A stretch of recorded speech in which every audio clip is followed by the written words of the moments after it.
الحمد للہ رب العالمین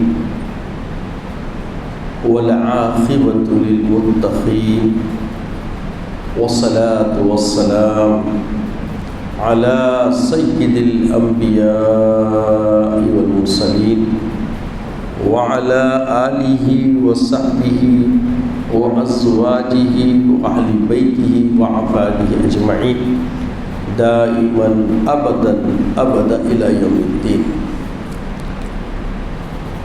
اما بعد فاعوذ باللہ من الشیطان الرجیم.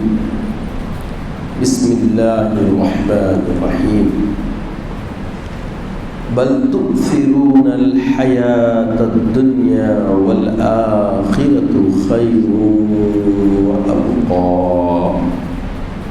ان هذا لفی الصحف الاولى صحف ابراہیم وموسیٰ. صدق اللہ العظیم وصدق رسوله النبی الامین الکریم من الشاہدین والشاکرین. تمام تعریف اللہ رب العالمین کے لیے سزاوار ہے، جو ساری مخلوق کا پالنہار ہے، جس کے دست قدرت میں کل جہاں کی بادشاہت ہے، جو چاہتا ہے کر گزرتا ہے، اس کے اختیار کو کوئی روک نہیں سکتا. وہ قدیم ہے، ابد الآباد سے ہے اور ہمیشہ ہمیشہ رہنے والا ہے. کوئی اس کے مثل و مانند نہیں. وہ اپنی ذات میں یکتا، وہ تنہا ہے، اس کا کوئی ہمسر نہیں. میں گواہی دیتا ہوں کہ نہیں ہے کوئی معبود برحق لائق عبادت سوائے اللہ جل مجدہ کے.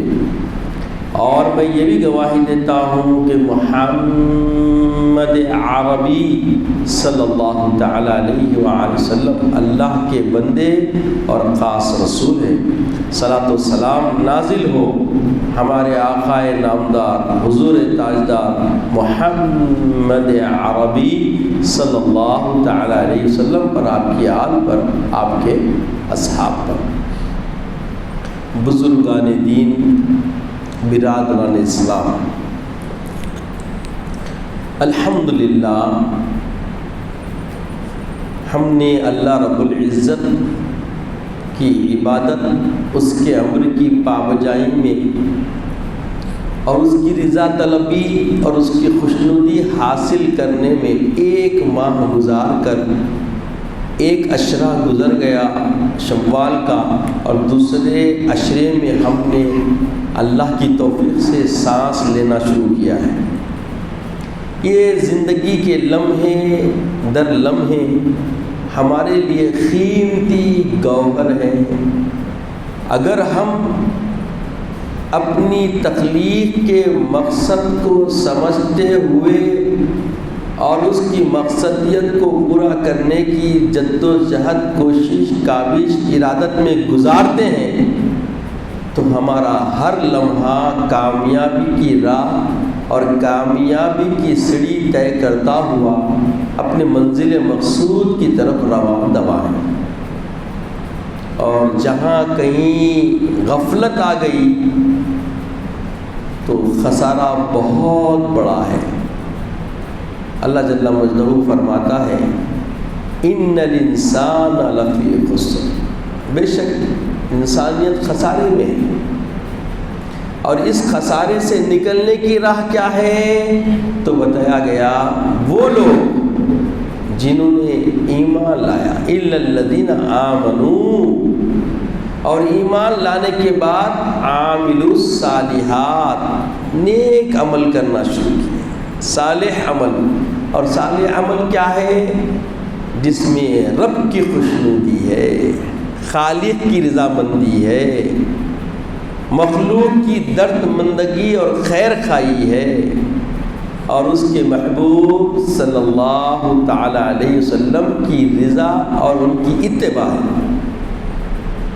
اور پھر اس عمل صالحہ کے ادا کرنے میں بہت رعیت رکھنے کی ضرورت ہے۔ جو حق ہے وہی کرنا، وتواصوا بالحق، حق سے جڑنا، اور حق سے جڑ کے حق کی ادائیگی کے ساتھ صالح عمل کرنا چاہتے ہیں تو پھر صبر کی ضرورت ہے، اور اسی صبر کی تلقین، اسی صبر کی استقامت اور اسی صبر کے لیے مشق کروائی گئی ہمیں رمضان کے مہینے۔ رمضان کا مہینہ کیا ہے؟ صبر کا مہینہ ہے۔ اور آپ دیکھتے ہیں اور ہمارا بھی مشاہدہ ہے کہ سارے رمضان میں گاہے گاہے بے صبر دکھتے، ہر ایک میں صبر آیا تھا۔ کتنا جریح اور بڑا سمجھیے غصیلا مزاج رکھنے والا بھی ایک اپنے آپ کو قابو کر لیتا۔ تو یہ رمضان کا مہینے نے ہم کو صبر کا ایک مزاج پیدا کر دیا، اور اسی استقامت سے ہمیں اب آگے بڑھنا ہے۔ آنے والے دنوں کے لیے ہم یہی جو تیاری ہوئی ہے، اور اس وقت حالات کا تقاضا ہے، ماحولیات کا تقاضا ہے، معاشرے کا تقاضا ہے، اور جس ہم مقام پہ خطے میں رہ رہے ہیں وہاں کے حالات بھی یہ چاہتے ہیں کہ صبر کے ساتھ، حکمت کے ساتھ، بردباری کے ساتھ، بڑی سوچی سمجھی ہمیں پوری کاوشوں کا مزاج رکھتے ہوئے اللہ کی خوشنودی کے لیے رسول کی اتباع میں وقت گزارنے کی اشد ضرورت ہے۔ تو عزیزوں اور بزرگوں، حالات کا تقاضا سمجھیں۔ حالات کیا ہے؟ انسان، اور انسان کے اندر ہر مزاج کا فرد ہے، ہر مذہب کا ماننے والا ہے۔ اس لیے اللہ تعالیٰ مطلق فرمایا ان الانسان لفی خسر، ساری انسانیت خسارے میں۔ اور یہ جو پیغام ہے کس کا ہے؟ اللہ رب العزت کا، قرآن کا پیغام ہے۔ اسلام کے لیے جو منشور حیات بنایا گیا قرآن، دستور حیات، اس دستور کے اندر یہ بات کھول کے بیان کی۔ خسارہ والی چیز انسان کے اندر، لفظ انسان کیا ہے؟ خسارے کا راستہ دکھتا۔ اب انسانیت کے بارے میں آتا ہے، انسان کے اندر ایک مادہ رکھا گیا ہے، وہ ہے نفس۔ کیا ہے بولیے؟ نفس۔ اب نفس کا مزاج کیا ہے؟ نفس کی کیفیت کیا ہے؟ تو حضرت سیدنا یوسف علی نبینا علیہ السلام بہت بڑے نبی ہیں، یہ ایک بڑی منزل پر نفس کے احوال سے گزرتے ہوئے، نفس کی حرارت کو پرکھتے ہوئے، نفس کی بنیادی فکر کو، اس کی اساسیت کو، اس کی مبادیات کو انہوں نے کھول کے بیان کر دیا، اور قرآن نے اس کو محفوظ کر کے ہم تک پیغام دے دیا۔ اللہ کا کلام ہے وما ابرئ النفس، نفس سے کوئی بری نہیں ہے۔ ابھی جو جتنا کچھ دیکھ رہے ہیں ہم اپنے ارد گرد، حالات جو تبدیل ہو رہے ہیں، یہ نفس کے پیروکار ہیں۔ کس کے بولیے؟ ہے تو انسان، اور انسان خسارے میں جانے کی علت، وجہ کیا بنتی؟ نفس کی پیروی، نفس کی اتباع۔ نفس ہر انسان کے اندر پایا جاتا، تو نفس کی کیفیت کیا ہے؟ بسو، برائی کی طرف لے آنا۔ امر کیا کرتا ہے؟ برائی کا امر کرتا، برائی کی طرف جلدی کھینچ کے لے آتا۔ تو یہ برائی ہے سمجھ میں اس لیے نہیں آتا کہ برائی کے اندر کامیابی کے ایسے ایسے نظریے بنا کر، باغ بنا کر پیش کرتا نفس کہ اس خوشخبری یا اس خوش سمجھیے طلبی کے لیے انسان کیا کرتا؟ اپنے آپ کو محو کر دیتا۔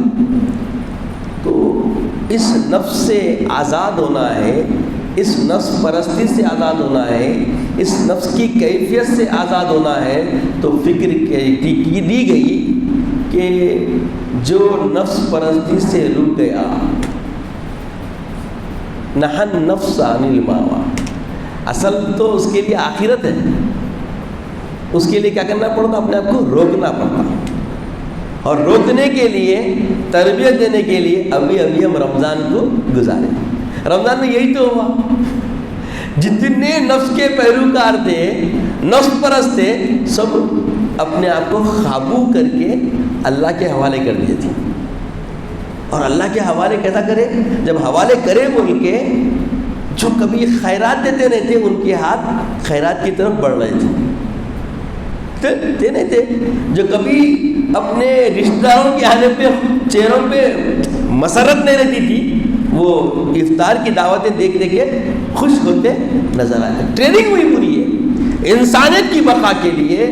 بندگی کا ایک ایسا ایک پہلو جو عروج کی طرف لے کے گیا انسان کو، بندے کو، وہ رمضان کا مہینہ ہے.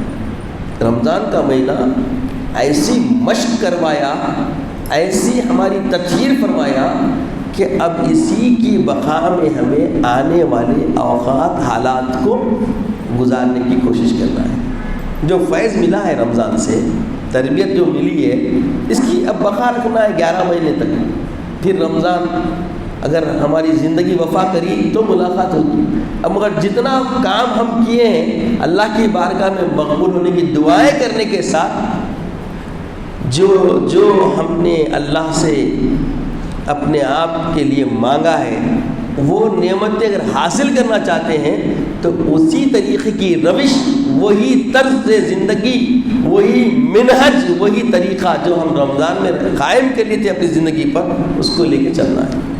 صرف کھانے پینے سے آپ رکے بھی نہیں رہتے، مگر سارے معاملے طے کرنا ہے.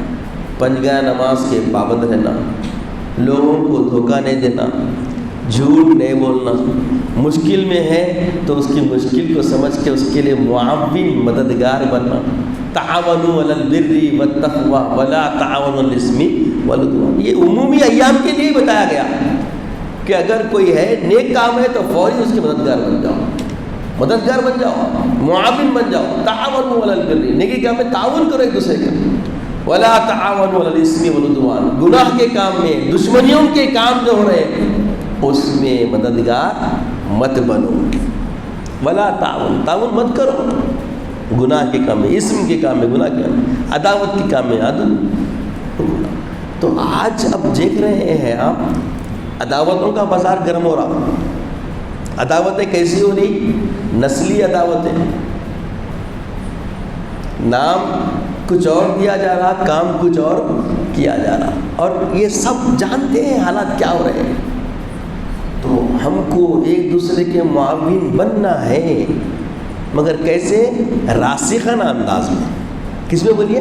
راسخانہ انداز میں، صالحیت کے ساتھ، کردار اسلامی کے ساتھ معاملات میں پہلے کھڑے ہونا ہے. سب سے پہلے تو ہم آپس میں بہت فراق، مخلص ہو جانا. کیا ہو جانا؟ مخلص ہونا. اور مخلص اگر ہم بننا چاہتے ہیں تو ایثار و قربانی طلب ہوتی. بغیر ایثار و قربانی کے آپ مخلص نہیں بن سکتے. معمولی تھوڑی دیر کے واسطے ایک عمل، نماز کی پابندی، بغیر اخلاص کے نماز کی پابندی ممکن ہے؟ تو بتاؤ. اخلاص ہونا پڑتا. اور اخلاص کیا ہوگا؟ اللہ کی رضا طلبی، اللہ سے الفت، اللہ کی محبت، اللہ کی ناز بندی، نیاز بندی، اللہ کی جو نا بالکل رضا طلبی جب آ گئی تو بڑے سے بڑی رکاوٹ اگر ہے، کروڑوں کے معاملے بھی ہے، تو آپ خود نظام بناتے نماز کے بعد. کیا بولتے ہیں آپ خود؟ نماز کے بعد، قبل از نماز یا بعد نماز، جو بھی کام ہے فجر کے بعد شروع کرتے، عشاء سے پہلے ختم کرتے. کیونکہ یہ نظام زندگی رسول کا اسوہ رہا. اللہ کے رسول صلی اللہ علیہ وسلم عشاء کے بعد کوئی کام کاج نہیں کرتے تھے. آج ہم عشاء پڑھ لیے بعد میں بھی کام کرتے. تو اسی لیے دیکھو بڑے بڑے بزرگوں نے بھی اس سنت کو زندہ رکھنے کے لیے طریقہ بنایا. بعض مساجد میں آج بھی دیکھیے آپ، خاص کر حضرت عبداللہ شاہ صاحب اللہ رحمۃ اللہ علیہ، 10-5 کو جماعت ان کے پاس عشاء کی. کئی کو اس کے بعد کوئی کام کرنے کا نہیں رہتا. عشاء کی نماز کے بعد آرام کرنا، یہ رسول کی سنت ہے۔ اور آج عشاء پڑھنے کے بعد 2-3 بجے تک دعوتوں میں ہم چلے جا رہے ہیں، تو یہ خلاف سنت ہے۔ تو خسارہ کس میں ہو رہا، نقصان کس میں ہو رہا؟ قرآن ہمارے لیے رہنمائی کر رہا، رسول کا اسوہ اگر آپ دیکھیں، اس کے بعد قرآن دیکھیں تو معلوم ہو گیا رسول کے اسوے کی خلاف ورزی ہے، قرآن کی خلاف ورزی ہے، نہیں ہے۔ دیکھیں ہم خلاف سنت جی رہے ہوں، اور خلاف سنت جی کے یہ چاہتے ہیں کہ رب کی رضا مل جائے، رب کی حمایت مل جائے، رب کی مدد مل جائے اور ہم کامیاب ہو جائیں۔ رب کی مدد تیار ہے کیونکہ وہ وہاب ہے، وہاب کا کام دینا ہی چاہیے، یہی سیکھا رسول صلی اللہ علیہ وسلم۔ صحابہ کو بھی یہی فکر دی گئی تھی، تبھی تو صحابہ اللہ کی وہابیت کا ادراک رکھتے تھے، اللہ کی وہابیت کا احساس ان کے زندگیوں میں بالکل اظہر من الشمس کی طرح پایا تھا، اور اسی لیے وہ ہمیشہ اعتماد، انحصار، بھروسہ اللہ کی ذات پر رکھتے تھے۔ آج ہم اسباب کی طرح ضرور ہیں، آج ہمارا ایمان ویسا اتنا قوی نہ رہا، ویسا قوی ایمان، ویسا یقین والا ایمان ہمارے پاس کہاں ہے؟ محاسبہ کریں ہم اپنا۔ رمضان گزرا، حالات بالکل بدلنا شروع ہو گئے، مسجدیں ویران ہونا شروع ہو گئی، مسجد میں ویسے مصلیوں کا ازدحام نظر نہیں آ رہا۔ کہاں گئے مصلی پورے؟ کہاں گئے وہ داد و دہش؟ دیکھیے لوگ حاجت مند آج بھی ہیں، صرف رمضان تک تھے کیا؟ رمضان کے بعد لوگ نہیں رہتے ویسے۔ رحم کرم کا معاملہ ہر دن بندے کے اندر تازگی رکھنا، یہی ایمان ہے، یہی ایمان ہے۔ ایک وقت کے لیے، معین وقت کے لیے، ایک محدود دائرے کے لیے رہنا، یہ ایمان کی بقا والے احوال نہیں ہے۔ جس کے اندر ایمان بقا کا پہلو لے لیتا ہے، دائمی پہلو لے لیتا ہے، تو ان کا عمل اتنا نظیف اور مطہر اور پاکیزہ ہوتا ہے کہ دوسرے متاثر ہونا شروع ہو جاتے ہیں۔ اب صحابہ کی سیرت دیکھیے آپ، کسی بھی صحابی کی زندگی اٹھا کے دیکھیں گے آپ تو ان کی پوری زندگی امت کی خیر خواہی، دوسروں کے لیے بھلائی، اپنے لیے انہوں جیج کتنا۔ ایک مثال آپ کے سامنے، حضرت سیدنا عثمان ذی النورین رضی اللہ تعالیٰ خلیفۃ المسلمین، ان کی زندگی کیا تھی؟ روایتوں میں آتا ہے کہ جب وہ خود کھاتے تھے تو کیا کھاتے تھے؟ سوکھی روٹیاں، چنے وغیرہ، ایسے ان کے غذائیں تھیں مختصر۔ لوگ پوچھے ایسا کیوں، اتنے غنی ہیں آپ کا لقب غنی ہے، آپ کو اللہ اتنا نوازا، یہ کیا معاملہ ہے؟ پھر لوگوں کی خدمت کیسے کرتے ہیں؟ اچھی اچھی ڈشز، اچھے اچھے عمدہ کھانے مہمانوں کے لیے پیش کرتے ہیں، اور خود کی غذا کے لیے یہ حال ہے۔ بولے کیوں؟ تو بولے اللہ اس کھانے کا مواخذہ فرمائے گا، تو میں چاہتا ہوں کہ حساب میرا ہلکا ہو۔ یہ ہے زندگی، یہ ہے ایمانی زندگی، ایسی زندگی ہم کو جینا ہے۔ یہ ہمارے، اس لیے اللہ کے رسول نے فرمایا اصحابی کالنجوم فمن اقتدیتم اہتدیتم، میرے صحابہ تاروں کے مانند ہیں، تم کسی ایک کی بھی اقتدا کر لیے تو ہدایت پا جائے گی۔ تو یہ ضمانت دی اللہ کے رسول۔ تو عزیزو اور بزرگوں، اللہ تعالیٰ فرماتا ہے کہ بل تؤثرون الحیات الدنیا، تم نے دنیا کی زندگی کو ترجیح دے رکھی ہے، دنیا کی زندگی کو ترجیح دے رکھی۔ اب دیکھیے اب حالات، پہلے کے حالات، اب کے حالات، پھر بعد کے حالات، ذرا غور کریے۔ اب جو ہمارے ارد گرد جو ماحول بنا ہوا ہے، پہلے ڈاکو ہمارے تھے، اب ڈاکو کوئی اور بن گئے، حالات میں بہت تزلزل آ گیا۔ یہ کون سی زندگی ہے؟ ہم کہاں سے ایمان کے وہ قرینے میں ہے کیا؟ ہم آج غیر ہاتھ ڈال رہا تو بے چینی ہے، اور ہمارے اپنے لٹیرے بن کے لوٹ رہے تھے تو کوئی کسی کو جومن چل رہی تھی۔ سمجھے، غور کریں بات کو، صاف شفاف بات ہے۔ دنیا کے کتے بن کے، ہمارے اپنے آکشن کتے بن کے پورے حالات بگاڑ رہے تھے تو کسی کی کان میں جو نہیں چل رہی تھی، اور آج غیر کتے جب رخ کر لیے تو پورے پیچھے ہیں، پورے اضطراب میں آ رہے ہیں۔ آپ سمجھے، غور کریں، یہ بات صاف صاف ہے، سمجھنے آنے والی بات ہے۔ ادھر بھی محفوظ نہیں، ادھر بھی محفوظ نہیں ہونے کا امکان، مگر دیکھنے میں یہ آ رہا، سمجھ میں یہ آ رہا اتنا آسان نہیں ہے۔ غیر کتوں کے اگر سرحد میں ہم جائیں گے تو میں سمجھتا ہوں کچھ تو محفوظ ہو جائے گا، یا تو شفاف طریقے سے صفا چک حالات اتنی شفافیت سے کام کرے ہیں اور ہاتھ دھو کے بیٹھے ہوئے ہیں، اور دبدبہ فرعونیت کا ایسا کہ اب میں بول تو دے رہا ہوں ہمت سے، مگر جو حالات بنے ہوئے ہیں، جو ان کے کردار ہیں، نہیں معلوم۔ اگر کوئی بیدار ہو رہا ان کے کردار کے اوپر فکر کرنے کا خالی ایک ماحول بھی بنا تو حالات بدلنے کے لیے یہ خود اپنے اندر ایسا کردار رکھتے ہیں۔ اللہ کی پناہ، الامان والحفیظ، الامان والحفیظ۔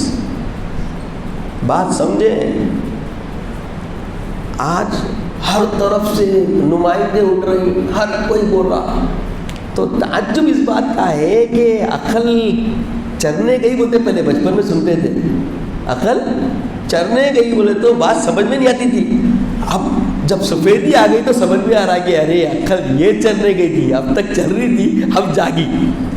ہاں، ہمارا اپنا اگر ظالم بن جا رہا، حق تلفی کر رہا، حقداروں کو حق نہیں دے رہا، کوئی خبر نہیں ہے اس کی، کوئی مواخذہ نہیں ہے۔ اگر کوئی توجہ دلائی بھی تو توجہ دلانے والا اس کا دشمن۔ ہاں، اور جب غیروں نے رخ کیا تو بیدار ہو گئے۔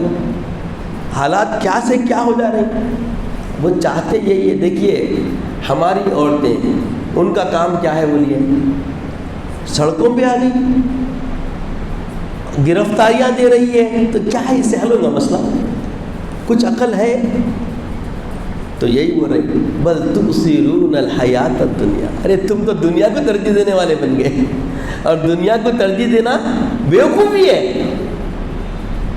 ترجیح تو آخرت کو دینا، وللآخرۃ خیر لک من الاولی، بل تؤثرون الحیات الدنیا والآخرۃ خیر وابقیٰ، آخرت ایسی ہے وہ بہتر ہے، وہ ابقیٰ اور باقی رہنے والی ہے۔ جینا دنیا میں ہے مگر فکر آخرت کی، گزارنا دنیا میں ہے مگر یہ گزارنے کی فکر، گزارنے کا انداز یہ ہونا کہ ہم جو کچھ دنیا میں گزاریں گے اس کا ثمرہ دنیا سے نہیں ملے گا، آخرت سے ملے گا۔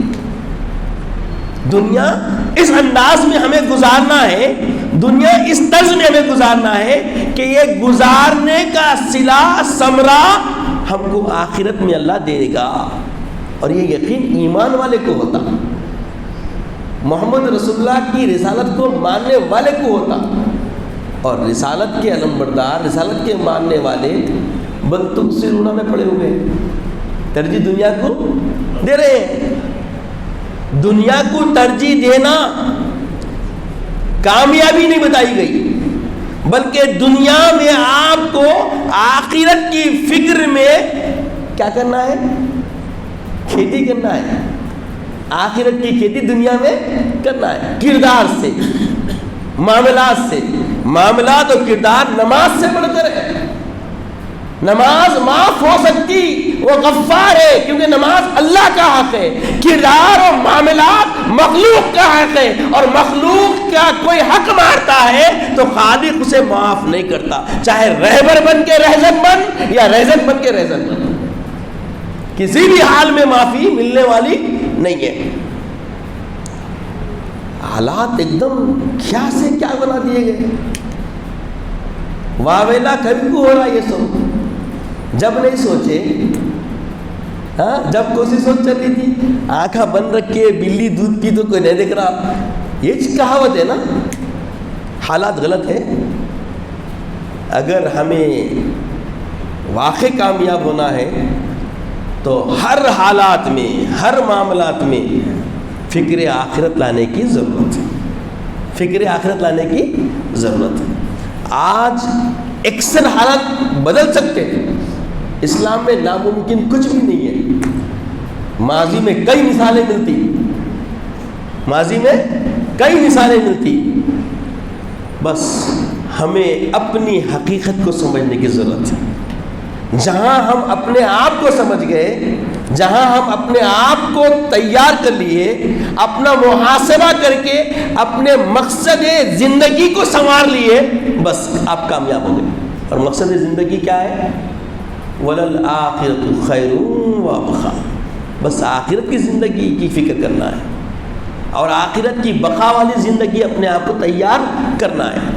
اور یہ بات نئی نہیں ہو رہی. اِنَّا لَفِي الصُّحُفِ الْأُولَىٰ، یہ کوئی پہلے صحیفے میں آیا ایسا نہیں، بلکہ پہلے سے ابراہیم علیہ السلام سے پہلے سے، موسیٰ علیہ السلام سے پہلے سے یہ بات بتائی جا رہی ہے کہ دنیا تو آزمائش کی ہے، چند روزہ ہے، جو بقا والی چیز ہے وہ آخرت ہے. اب دیکھیے اللہ کے رسول صلی اللہ علیہ وسلم اپنی حیات میں جتنا بھی معاملات ریاست اسلامیہ تربیت، کیا اپنے خاندان والوں کو اس کا مستحق بنا کے گئے؟ وہ تو مالک کے جو جہاں تھے. یہ آپ کو فکر ملتی کہ اسلامی نظام کیا ہے. اگر آپ ذمہ دار بنتے ہیں امت کے تو خیر خواہ امت ہونا، خادم امت ہونا، خائد امت ہونے کی علامت ہے. کیا بولیے؟ خادم امت ہونا خائد امت ہونے کی علامت ہے. خائد کبھی بھی ہو بادشاہ جیسی زندگی نہیں جیتا، بادشاہ جیسی زندگی نہیں جیتا. سیدنا عمر فاروق رضی اللہ تعالیٰ عنہ کی زندگی کیا آپ نہیں دیکھتے کہ وہ کیسی زندگی جیتے تھے؟ درخت کے نیچے اینٹ کا تکیہ بنا کے لیٹے ہوئے، خلیفۃ المسلمین ہے. یہ ہوتا. اب بولے تو باتیں دوسری ہوتی، مگر یاد رکھیے اللہ ہر چیز کا حاضر و ناظر ہے. اور یاد رکھیے وَإِن تُبْدُوا مَا فِي أَنفُسِكُمْ أَوْ تُخْفُوهُ يُحَاسِبْكُم بِهِ اللَّهُ. ہم جو بول رہے ہیں وہ بھی رب جانتا، اب دماغ میں دل میں کیا چل رہا وہ بھی رب جانتا. ہم آواز سے خطیب ہونے کی حیثیت تو بول دے رہے ہیں، مگر کردار میں پیچھے چھپ کے ہم کیا کرتے ہیں وہ رب جانتا. اصل وہ ہے اگر اس میں ہم مؤثر عامل ہیں تو ہمارا کلام بھی اثر انداز ہوگا. عوام میں آ کے ہم کچھ بھی بول سکتے ہیں، تنہائیوں میں بھی ہمارا کردار رب کے خشیت کا ہونا، رب کے ڈر کا ہونا، آخرت کی طلب کا ہونا، آخرت کا طالب بنا ہوا ہونا. تو ویسا بندہ یہاں دنیا میں بھی معزز ہے، آخرت میں بھی اس کا مقام مرتبہ اللہ بنا کے رکھے گا. آج بڑے بڑے قائدین امت کے کیا روش بنا کے رکھے، کال دے رہی مگر کال دینے والا خود وہ کال دینے کی کیا رکھتا حیثیت ہے کیا؟ اور کوئی چیز چھپی ڈھپی ہرگز نہیں ہے. آپ تھوڑا سا ان کی زندگی کا مطالعہ کریں، ارے اللہ الحفیظ ولامان الحضوا سے تو کب نکل جاتا، اللہ حفاظت کرے کیا ہے بھائی. تو عزیز اور بزرگوں، آج حالات کئی قسم کے ہمارے درمیان میں آ رہے ہیں، تو ہمیں کرنا کیا ہے؟ دنیا کو ترجیح دینے کے بجائے آخرت کو ترجیح دینا ہے. آخرت کو ترجیح دے کے ہم دنیا داری کریں گے تو یہ دنیا داری ہماری بقا والی زندگی کی طرف لے کے جائے گی. سرور رہتا، تسلی رہتی، تسکین رہتی. آج کا دن مل گیا، اچھے سے گزار دو، اور شام میں دیکھو کہ ہم یہ دنیا میں گزارے یا آخرت طلبی میں گزارے، بس اتنا ہی کام ہمارا. فجر سے اٹھے، عشاء میں آرام کر لیے، اس درمیان میں جو بھی ہم کر رہے ہیں ہماری فکر یہ ہونا ہے کہ اللہ کے رسول نے تعلیم دے دی، الدنیا جیفۃ طالبها کلاب. دنیا مردار ہے، دنیا بولیے جیفۃ مردار ہے، طالبها کلاب. اس کو طلب کرنے والا کیا ہے؟ کتا ہے. تو کتے والی زندگی جینا ہے کیا ہم کو تو رسول والی زندگی جینا ہے، اتباع والی زندگی جینا ہے. تو اتباع والی زندگی کیا ہے؟ بل تؤثرون الحیات الدنیا، یہ کتے والی زندگی ہے. والآخرۃ خیر وابقیٰ، یہ رسول والی زندگی ہے. آخرت کی فکر میں بقا والی زندگی ہمیں جینا ہے. تو یقیناً جو مسائل آئے ہیں اس کا حل نکالنا ہے. یہ ساری گفتگو کا حسن اور مقصد یہ ہے کہ پہلے خود سمجھو، خود شناسی میں رب شناسی ملتی. تو یہ اتنا آسان رستہ ہے. اگر ہم اپنے آپ کو سنبھال لیے، اپنے آپ کو تیار کر لیے، اپنے قائدین کو سمجھ لیے اور قیادت کو سمجھ لیے تو دشمن خود بخود زیر ہو جاتا. دشمن خود بخود زیر ہوتا. اب دیکھیے کام ہو رہے. جب خود سمجھے تو کیسی پالیسی بنی، کیسے حالات بنے. دنیا کچھ بھی ہو جائے مگر ہمارے خطے محفوظ، ہمارے ارادے محفوظ، ہمارے عزائم کامیاب. تو اللہ تعالیٰ ہر ایک کو جو فکر اللہ کی خشیت سے اخلاص کے ساتھ دی گئی ہے سمجھنے کی توفیق عطا فرمائے. اے مالک، اے پاک پروردگار، ہم تمام مسلمان بھائیوں میں وہ ایک جہتی عطا فرما جو تو نے صحابہ کو عطا فرمائی تھی. مولا ہم سب میں اخلاص عطا فرما، ہم سب میں الفت و محبت عطا فرما. مولا اسلام کا بول والا فرما. مولا ہم سب کے لیے خیر کا فیصلہ فرما. اے بار عزت کی اسلام کی زندگی عطا فرما، خاتمہ بالخیر فرما، وقت نزا کلمہ طیبہ عطا فرما. اپنے حبیب پاک صلی اللہ علیہ وسلم کا دیدار عطا فرما. سبحان اللہ و بحمدہ، سبحان اللہ العظیم والحمد للہ.